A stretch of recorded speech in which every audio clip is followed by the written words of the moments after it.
and welcome to Sport Tonight. I'm Cecilia Omogbe in Lagos.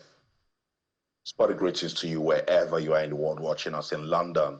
I'm Austin Okonakpan. I'm sure Cecilia, everyone back home in Nigeria, will be talking about that international friendly game between the Super Eagles and Russia. It has ended 1-1. Not the sort of result some fans would want, but hey, considering Russia's form at home, I think we can hold on to that. Don't you think so? Yeah, we can hold it and just keep it because the 2 goals were scored by Nigerians. Shemi Ajayi scoring that own goal. And of course, you also have Tolu coming in as a substitute, scoring his first goal for Nigeria because we had ineffective Victor Boniface. Okay, the Super Eagles of Nigeria, yes, international friendly, will get us talking tonight on the show. We'll also touch down on the countdown to the 2024 and 2025 Africa Cup of Nations for the women taking place in Morocco in July. We'll be doing the countdown. It's 30 days to the commencement of that tournament. We'll start with the groups, Group A. That's what we're starting off with. Of course, we've taken a look at Morocco and Zambia, what they've been doing in preparations for that. We'll also talk about tennis. Yes, Carlos Alcaraz, not a doubt, he's in the final, so he's waiting to see the winner between Djokovic and, of course, Yannick Sinner, world number 1. The game, we were into the 3rd set before we came into the studio. It's likely that Yannick Sinner will take out Djokovic. He will be in the final. Maybe we'll just be having Carlos Alcaraz and, of course, Yannick Sinner in the final on Sunday. Also on the program tonight, we'll be talking basketball if we can have the media officer of the communication manager of the Rivers Hoopers, Queen Mosef, who tried to join us to just give us updates of what's going on in South Africa, where the Rivers Hoopers will be starting their game on Saturday.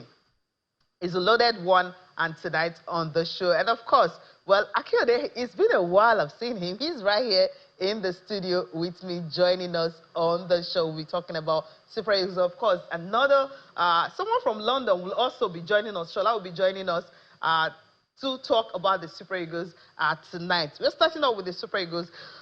Bayemi Akiode, it's nice to have you. Yeah, it's been a while. Yeah. It's been a while I've been with you on the show. I've always had, you know, the fortunate position of sharing the stage, the studio with Yemi. So I think it's a different feel tonight, and it's a good feeling. A massive, massive weekend of tennis, you know, for world number 1 versus world number 2 in the female tennis in Roland Garros. So there's also a possibility that we'll have world number 1, Yannick Sinner, versus world number 3. I was hoping there was going to be 1 versus 6. I wanted Djokovic to get our all-time 25, very elusive, but it looks like Yannick Sinner's form is going to continue, and there's also Alcaraz in the final. So there's a lot to look out for this weekend, especially if you're a fan of tennis. So much to cover. But we're starting off with the Super Eagles of Nigeria. That game ended 1-1 in... Okay, they shared the spoils. There's no one in favor of who's gonna like. It could have been all about the Super Eagles of Nigeria. Austin Shola Edegbele is a match analyst joining you there from London. Is he ready? Let's get into the Yeah, I'm waiting for Shola to get on. I'm sure he's still trying to put together. He's a football data analyst, and I'm sure he's got some things to say as regards that one. But Okpeyemi Akiode is right there with you in Lagos. So let me just get into it with Okpeyemi. Did you see any improvement from what you saw at the Unity Cup in London? I don't know if I was expecting much improvement. I think it's a friendly match, so it boils down with that mentality. Besides, it's been a very long and engaging season for some of these players. So some of them have played over 50 games, mixed competition, the Europa League. Some of them had to, you know, extended version of their present clubs as well. So most of them are just, you know, ready in the mind for that vacation. Let's just go rest, spend time with our families and all of that. But hey, I think I had more excitement watching the 2 games back against Ghana and Jamaica at the Unity Cup, because obviously there was something at stake. I mean, there's a cup, there's also the bragging rights and all of that. But tonight's game, maybe the guys are a bit tired, and then, you know, it's Russia. There's nothing at stake, as I said. But I love the fact that we didn't lose. 7 games unbeaten now. I hope we can maintain this energy going into September, you know, where we'll have to see how much we can take from our chances of qualifying for the next FIFA World Cup in Canada, Mexico, and the United States. So for me, I'm not seeing anything different. Maybe good one for Arokodare for coming in and getting his first goal for the Super Eagles, which I think, funny enough, he got a goal earlier than Victor Boniface, which a lot of thought felt he should have been able to get a goal for himself. Tonight, it was a bit unlucky. He made a tweet, a very funny, interesting post where he said he's hanging boots. I'm sure it's just for, the season, let him rest, let him, reboot and re-strategize ahead of the next season. But I didn't say anything different tonight. I watched the game from start to finish, and probably just a typical day for the Super Eagles, actually. It didn't see much difference. I think, Austin, I think what got me talking in the game is the fact that we've seen what Maduka Okoye can actually do. I mean, he held himself here. He was an okay guy in the game, if I'm allowed to use that word. But overall, his performance, I think I kind of like it.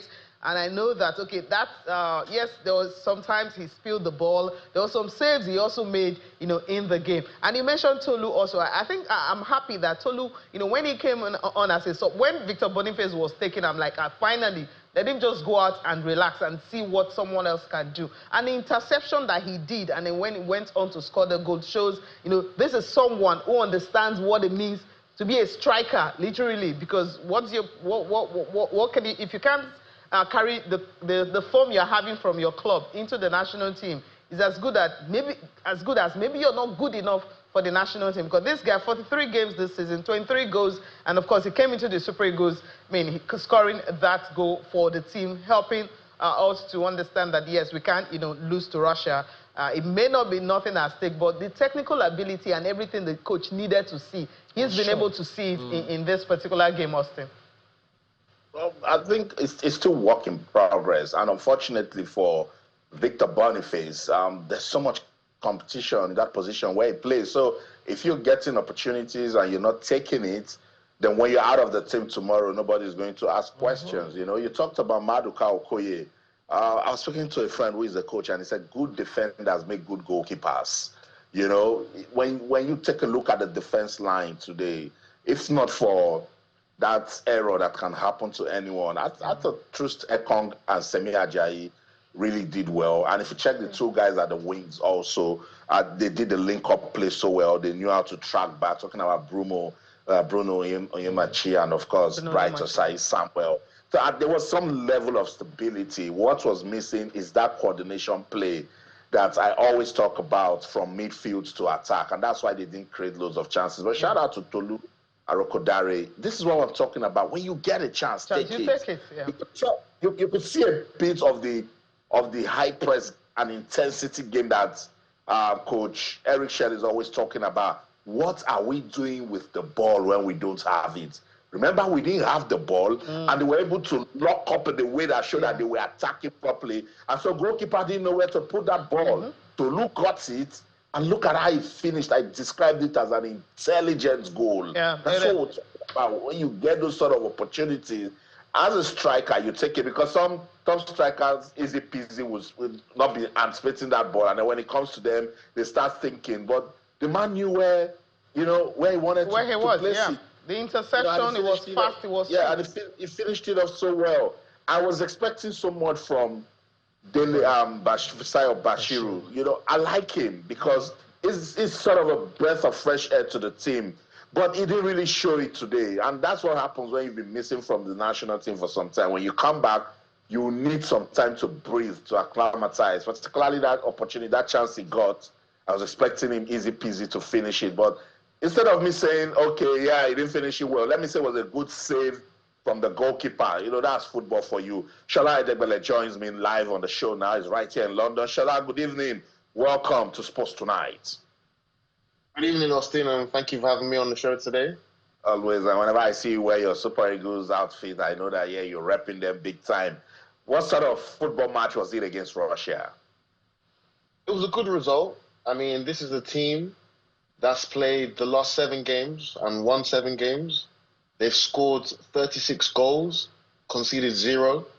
So for us to go there with an experimental team and get a result, it shows that the mentality that these boys have is positive, and they can go to hostile environments and get a result. This was a very good practice match for what we expect South Africa to be like in September. So overall, it was a good result. Okay, good result. But let's take a look at the starting lineup. I asked Okpeyemi if there was any progress from what we saw at the Unity Cup to this game. What got you saying, this is a positive play? And what got you thinking and having your hands on your cheeks? Okay, we'll start with the bad. I think it's time that we move on from Victor Boniface. This is 12 games, 0 goals, 0 assists. His competition, Dezers, scored the other day, got an assist. Today, Tolu got a goal. So I think us fans, we know that Victor Osimhen is our main striker. These 3 past games enabled us to find out who was going to be our second striker. And I think Boniface has played himself out of contention. I think Simon Moses played 3 games. He did score a goal, but he didn't really offer much. I don't recall him beating his man today or going on any of his famous dribbles. He didn't do any of that today, so he was quite timid. So I think the wings is something that we need to look at bringing in some new players. In terms of the goalkeeper, I think he had some fantastic saves. Right. He really kept us in the game. However, something that people haven't really factored in is his ball distribution. Was not the best. It was not the best. We struggled to pass it out from the back, and I pinpoint it to his ball distribution. When we look at Nwabali, our number 1, he's very, very calm and composed, and he allows us to build from the back. Earlier, I recall you talking about us struggling to coordinate. Part of that is because the keeper couldn't accurately find his teammates, so it was inviting pressure onto the Nigerian team. But I think in terms of the saves that he made, they were very good. That's right. Okpeyemi, do you agree? Do you disagree? I think I kind of agree, especially on the part of Victor Boniface. He's probably just consistently just playing himself out of the Super Eagles conversation. And we know that, number 1 is standard. It's Victor, Osimhen, if he's fit. And one would have expected that we could have a Victor transition. If it's not Victor Osimhen, we'll have Victor Boniface. But it looks like, Arokodare is enjoying a breath of freshness, and it looks like a lot of these football enthusiasts kind of like him. His energy in the side is buzzing. He was able to press down for us today. But for the goalkeeping part, I think it's now established that Nwabali is untouchable with the Super Eagles. But if you also look at the form of Maduka Okoye for his, Italian Serie A side, he's made some solid, performance this season. Maybe just 2 or 3 or 4 Italian league goalkeepers are better than him. But with our Super Eagles side, it's a bit different. Maybe in the back line, we can actually, I think it's established now that we have a first team, quite solid. Maybe we also have some guys that can be brought in from what is supposed to be our second team, because some of the guys that played today, they didn't participate in the Unity Cup. Some of the guys that played the Unity Cup also didn't play today. So I think the coach is just trying to say, you know what? What happens when we need to look for option B? What happens when we need in-games management? Do we have players that can make those changes? So I think that's basically what we saw tonight. Like Shola said, Russia is not the easiest place to go to. They've scored, I think, 7 goals in their last 2 games. They defeated Zambia 4-0. Look at that stadium. It's a full capacity stadium in Moscow. So for the Super Eagles to go there and not concede a goal from the Russians, we got an own goal, then we returned the goal that we gave them. I think it's a composed performance. On the average, the guys can go out and now rest, but we know that we have a lot of work to do in September. The game against Rwanda, the games against South Africa, those 2 games, I don't know if it's a do or die. Maybe it's just a win or bust, because winning still does not guarantee us a World Cup ticket. Winning just puts us in the calculation eventually. Yeah, is it not better than you losing or drawing and then you end up shooting yourself in the foot? Let me ask you this, Shola. Victor Boniface, I'm sure it was when he was substituted after the game, he made a post on Instagram saying, "I'm proud to play for my country and a dream for me also. Really enjoyed every moment, the game, the good, the bad. Thanks a lot. I mean, that's it. I'm trying to understand what he's trying to say here, especially when he says, I really enjoyed every moment, the good and the bad. So if you look at this, does it mean he's leaving the national team, retiring from Super Eagles, taking off the jersey? Because from all indication, it's looking like maybe he just wants to leave the national team. What do you think? I think it'll be very, very sad if he is hanging up his boots. I think he has a lot of talent. He's still a young man. I just think right now, for the up-and-coming games, it's probably best we call players who have delivered. But in terms of Victor Boniface retiring, that's not good news for the Super Eagles. You know, form is temporary, but class is permanent. So, but come September, he might be firing on all cylinders. So we don't need to make any permanent decisions right now. Okay, yeah. It's too soon. Austin, you're trying to chip in something, right? Yeah, I like that statement. I preach it a lot. That class is permanent. But Shala, you must have built that class and then you sustain it. You know, we're struggling. We're struggling to see that class. Austin, Shala said, not Shala. Austin, this is the class. Okay, he said something that there is no class. I know that's what Shala put it right. You heard that, right? I like it so well, you know, but I'm really big on class being permanent. Exactly. And as I said, he's playing in a role where we've got loads of talent, you know. And with the sparks that even Sikura didn't show that Unity Cup is You're dodging it. Does that mean he doesn't have a class? His class is not permanent. He's fluctuating or temporarily. Cecilia, let's not make him finally just say he's not playing football again. But that's from on. He said thank you, thanks a lot. He said thanks a lot.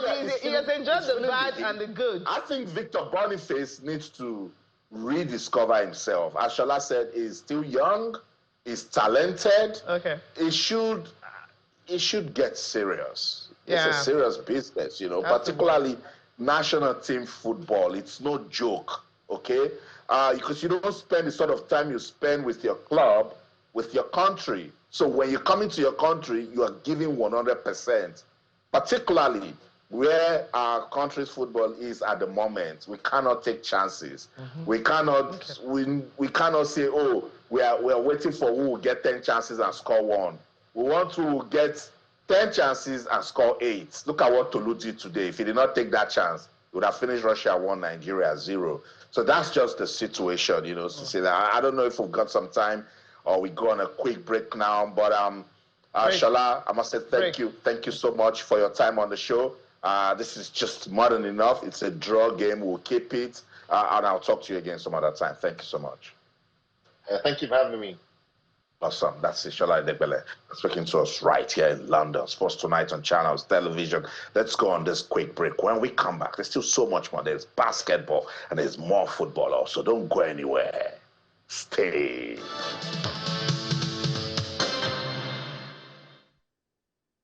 Tonight on your award-winning sports-loving Channels Television. Let's play some basketball now. Cecilia, the Basketball Africa League playoffs finally upon us, and gracious goodness, Al Ittihad still unbeaten. Did you see what they did to Al Ali? You know, when you have a team who is telling everyone that, look, it is our time. Let's see what we can do with this Basketball Africa League. And that's what they're trying to do, really. When you have a league that is consistent, they don't need to start maybe picking players from everywhere, quickly putting them together and then play. The consistency that you've seen with them. When they started it, they've not really been a good side, you know, when it comes to the Basketball Africa League. But right now, they're a team to be reckoned with.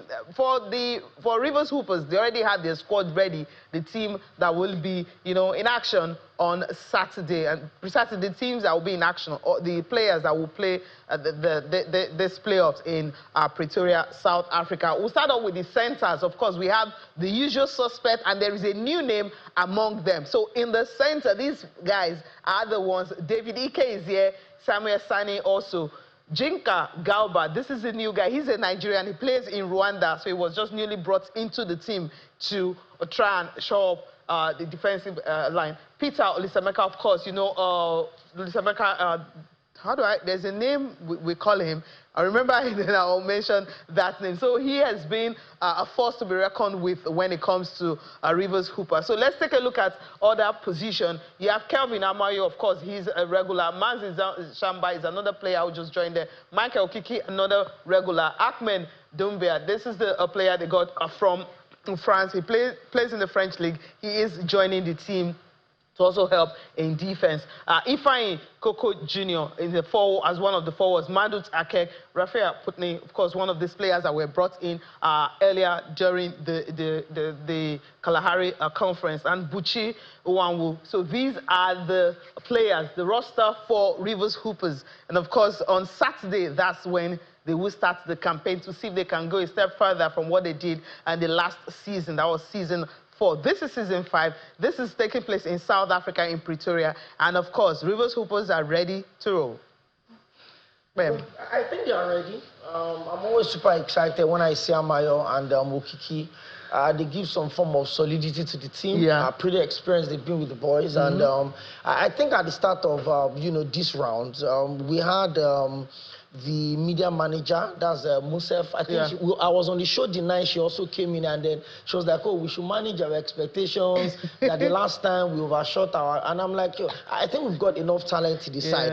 Of course, hey, Olisameka is a name to be reckoned when it comes to basketball on the continent, and not just for the Rivers Hoopers alone. So I think for me, it's a solid one for us. The fact, again, that we're playing, maybe when we're done with all of this old conversation, we'll sit ourselves that if you truly want basketball to develop in Nigeria, because you look at some of the countries that we're playing against, you look at the giants in football also reflecting in basketball, you feel like we can also do more. I've been privileged to cover, the Nigerian Basketball League for a lot of years before the old drama between the two elephants that chooses not to bury their ego and make the sport go forward. I think we can do better. I mean, Rivers Hoopers are just like, they're just saving us. They're helping us manage what could have been a very terrible situation. And like I said, I'm looking at Okiki, I'm looking at Amayo, I'm looking at Buchi, and I think we can also go further and maybe help ourselves. David Ike as well, solid guy, part of the, the point guards. And I think we can go maybe a step further than we did the last time out.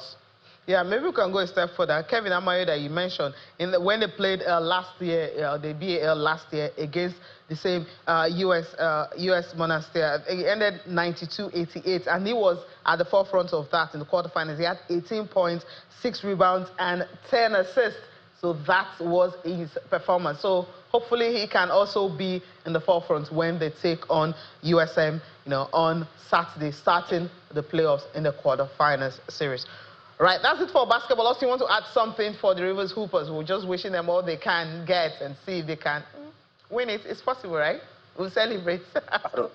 Well, they were pretty decent the last time, and you could tell that it was just talent that took them all the way. I think a very big positive out of that was Coach Odaudo also winning Coach of Tottenham. Coach of the year. So it was really good, for us as a country. It tells you that we have the people.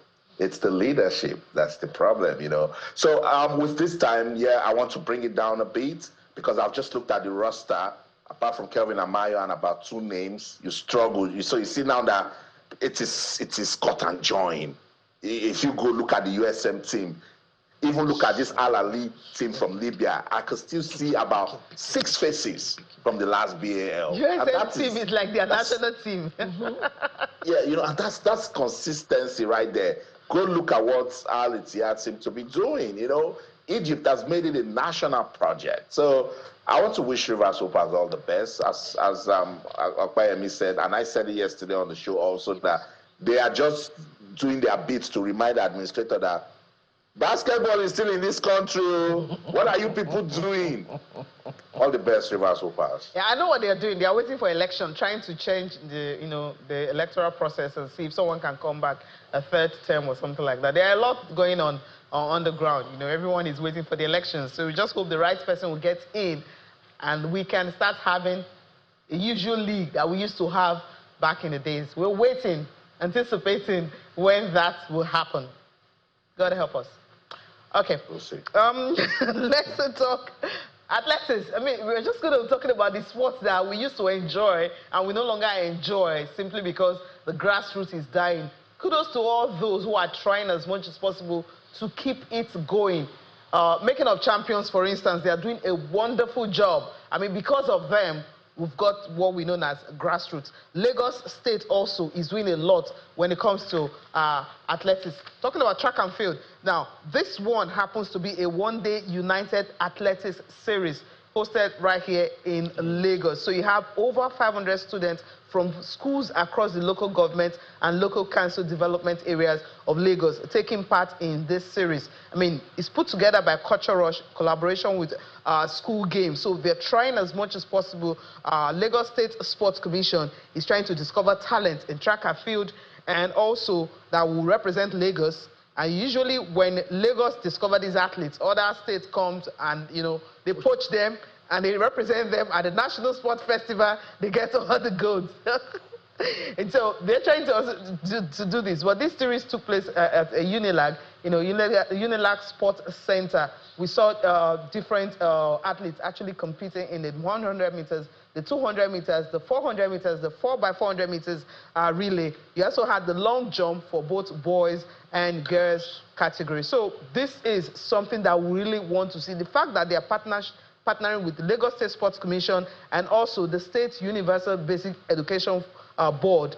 So they're actually doing this together to ensure that, yes, these athletes in school, they are also taking part. I love this kind of drive. You know, over 500, that's a lot. That's a whole lot. And I'm always super excited when it comes to this grassroots conversation. Because you ask yourself, all of the superstars that we have right now, how long are we going to have them? And when they are leaving, do we have a replacement for them? You know, you look at the Nigerian Youth Games, you look at the National Sport Festival, and you look at the fact that some of these athletes just have at the moment, glory, and you don't get to see them often. I was privileged also to be at the National Sport Festival, and you just look at some of these athletes that, if at this age and with your physical appearance, when do you want to get to the mainstream? No disrespect to what they do. Most of these guys have gone through a whole lot to even get the opportunity to compete or represent their state initially. You made mention of Emosi. Big shout out to Bambo, my very dear friend Dejo Gamebo as well. You know, all of the effort they put into it. They organize in Jos, in Asaba, in Lagos. They put all of those big stars out there. And we're already seeing the results. A couple of their products are already holding it down, you know, for the senior teams. A whole lot of them. So I think if you have a lot more people coming through, whether we like it or not, Cecilia, we can say that, oh, government should hands off some of these things, but we still need the government to put the structure in place for the private investors to also come in. Because, I mean, look at now, this partnership, now, it's a one-day meet. Maybe it's only one person or 2 or 3 stars that will go on from this meet and get to that top level. But because the Lagos State government made themselves available, Superb also got involved, it's an avenue for us to pick those. It's easier in football, you know, to get some of those stars that can step in at that top level. But in basketball, can you guarantee the same? In athletics, can you guarantee the same? In swimming, can you guarantee the same? So I think we need to move away from all of our focus on football and encourage competitions like this. Whether it's a day, it's a week, it's grassroots, inter-house sports, whatever it is that can help us to bring up the younger talent for the future, we should always encourage it, Cecilia. We should always do that. Let's quickly listen to them before Austin reacts to this one-day United series. Tournament is a platform to discover, develop, and nurture the next generation of athletes in Nigeria. And this tournament is quite unique because we haven't just done the regular things by inviting schools. What we have done is reach out to the 20 local governments to be able to bring out their best legs, their best athletes in their 100 meters, 200 meters, you know, bring out their best athletes. So what we are seeing is we have about between 9 to 11 schools representing one local government, and the aim of this event is not the event itself, but the aim is actually to start an athletics academy. All right, and which better way for what will be a better way to actually get a pool of talent if not from local governments bringing in their best legs. All right, so this is not just about the schools. This is about getting the best of the best from each local government. So so what we did, as we can see, is we are in partnership with the Lagos State Sports Commission, the School Sports Division. We are in partnership as well with Lagos State Basic and Secondary Education as well. They are the ones that actually did the vetting. They are the ones that, you know, as we said, because what we actually told them was, please select your best legs, make sure they are within the age category that we've specified, and most especially, right, we actually wanted to, most especially just getting the best people to come out for this event. I want to appreciate the organizers of this event. They have done a very good job, because we are the grassroots level. I mean, with the local government education authority, we deal with primary schools, and it's from the primary school that you can develop or detect talent that could be used locally, internationally, or statewide. So I'm very grateful to them. You can see what is happening today. These children were exercising their talent. Some came first, some came last. No loser, no winner. All of them are participating. I want to encourage them, because this kind of something would develop our children. Not all of them can be bookworm. Not all of them can be academics. They can still go for sport. Gone are the days when we have people like Moduko Shikoya and the likes. They made Nigerian proud. These are the time for these children to burn their energy and to make sure that they put it into a very good use. Two things I'm taking away from it. It's not about the event. The fact that they will have to select athletes of under 14, under 15, and under 16 categories and form an academy. That's where the success will be. Austin, a quick one on this one before we move straight to our countdown to the WAFCON in Morocco. I like it. You know, I like it so much. Whenever we do things to keep the grassroots busy, because that's root. It never stops, you know, producing talents. You mentioned the academy. I really hope that it's not just talk. I like that they're doing this with the State Universal Basic Education Board and the Lagos State Sports Commission. Bring in the National Sports Commission into it, because Shehu Diko and his team in the RISE project, they have a budget for the grassroots. These are the sort of things that they should be using that budget for, you know. Make that ecosystem busy. The guy said something that their talent is raw. You see kids running up and down, put them, but they should also take education serious, because I will never forget that line. Talent makes you a star. Talent plus education makes you a superstar. Superstar. All right, let's talk about WAFCON. Yes, it's 30 days too. So our focus will be on Group A. So let's just quickly take a look at the teams that are in Group A. Now, you know, the host, as usual, will definitely be in Group A. And who is hosting? It's Morocco. And Zambia, of course, followed there. And in Group, you also have Senegal and DR Congo. So these are the teams. But usually when you just look at it, you can easily pick and tell yourself it's Morocco and Zambia. I don't think so. But then let's take a look at what they've done so far. These international friendlies, they've been playing. Morocco in this window defeated Kenya 5-1. And Zambia, they had this three-nation tournament where you had South Africa, Tanzania, of course, Zambia. But Zambia didn't have a good run. They lost to South Africa 2-1, and they drew against Tanzania 1-1. And if you take a look at the stars, when it comes to Zambia, they have stars right now. If you look at Zambia, you look at Nigeria, and you look at the stars, you can easily just pick out Zambia because of the numbers of stars that they have. You know, the reigning, of course, African player of the year, Barbara Banda, is from there. The most expensive player that we have, Kunanje, happens to be from Zambia. So when you look at this team and what they've done, the mini tournament in Pretoria that they played in, three-nation and mini tournaments, and of course, you look at Morocco, what they did against Kenya, 5-1, and the series of friendlies they've been playing. We are seeing Zambia now, they're training. How far can they go? I think Morocco has shown over the last few years that they are really intentional about fixing football and taking their rightful place. And it's not just the female team, it's not just even the Atlas Lions, that's the main team. Even their club football, they've shown that they have a project they're working on. And so you see the involvement of the state. The state in this case means the government.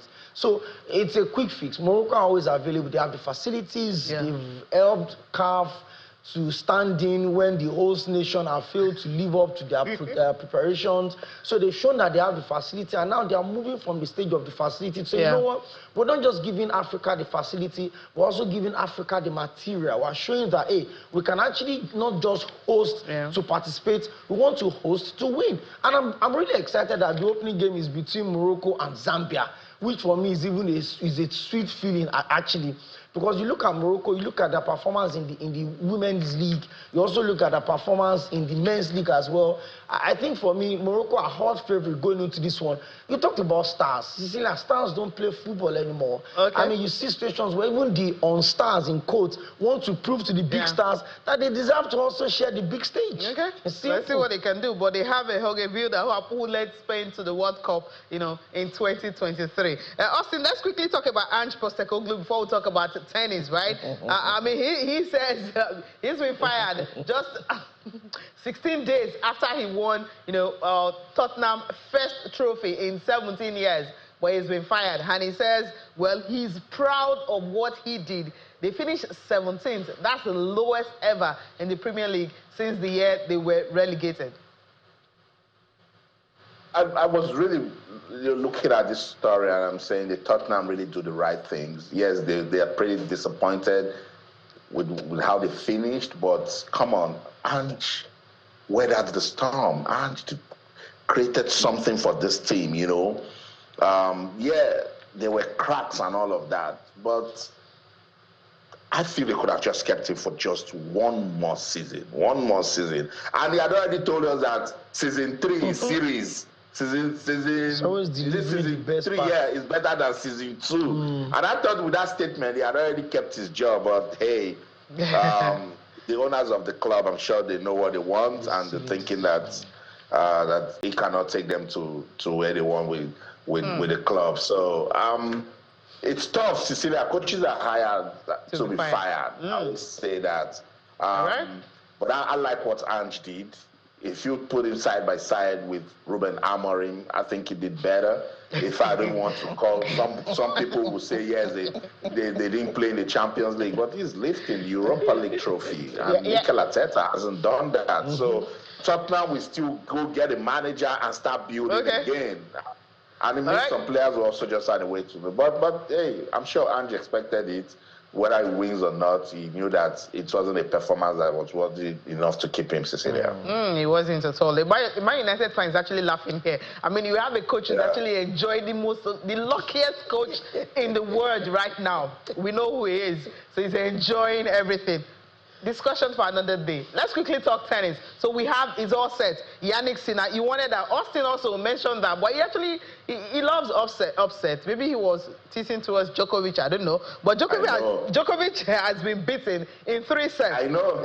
Yes. 6-4. The third set, Djokovic was fighting. At some point, he was leading, and I was saying, just give me something to talk about. He couldn't, especially in that second. Yannick guy. That second set, when he went into tie break, I actually thought he was going to come back. And even the third set, at the point, he was leading 5-4. So I also thought just maybe there's something in the tank for him. But somehow, Yannick Sinner, well, thank God he has been tested, because this guy, it's been coming something else. He's in the form of his life. Yeah. 19 games, now 20. And he's world #1 for every reason, deservedly so. He was out for about 3 months, and then he came back. And then he won the ATP 1000 series, jumped up on the track. And I said it this evening earlier, and I said I wanted to have 2 of the most exciting young players match it up at Roland Garros. Both of them have a bit of some comfort zone on clay.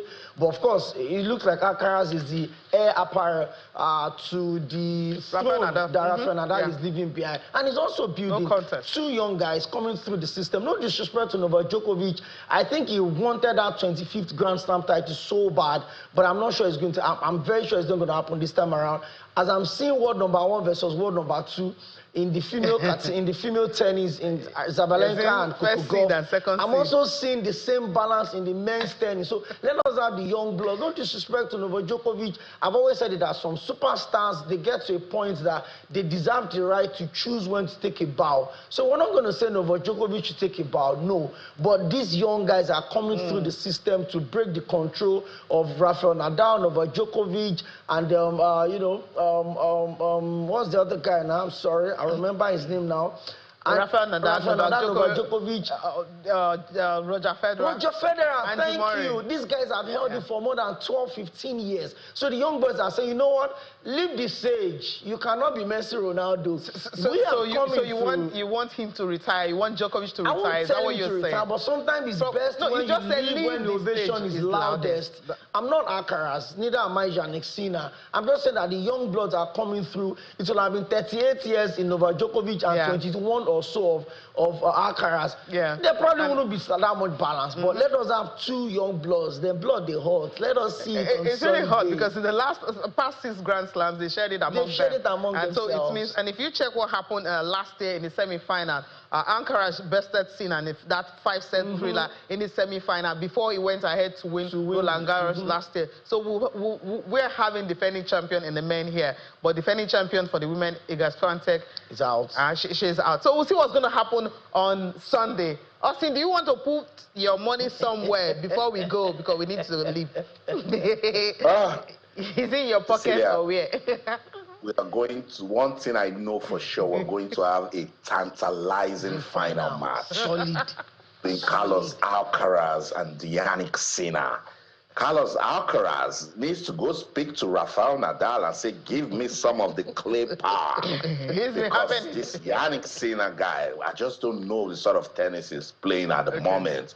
But you never take anything away from Alcaraz and the way he did it last year, you know. He has something in there. But hey, I can't predict this one. The best guys are in the final. Just leave me. Let me come back next week and talk about who won in peace. That's the show in London. I'm Austin Okonakpan. In everything you do, remember, keep talking sports. Bye for now. Hey, Dajit. I would have wanted to make it, but I don't want to jinx it. But I mean, I love Rafael Nadal. Ultimately, I said, who is your money on? I don't have money to put on anybody. Okay, it's in your pocket. Thank you so much for coming on the show tonight. Thank you so much, Cecilia, for having me. Thank you so much for watching. I'm Cecilia Omogbe. Have a fantastic weekend.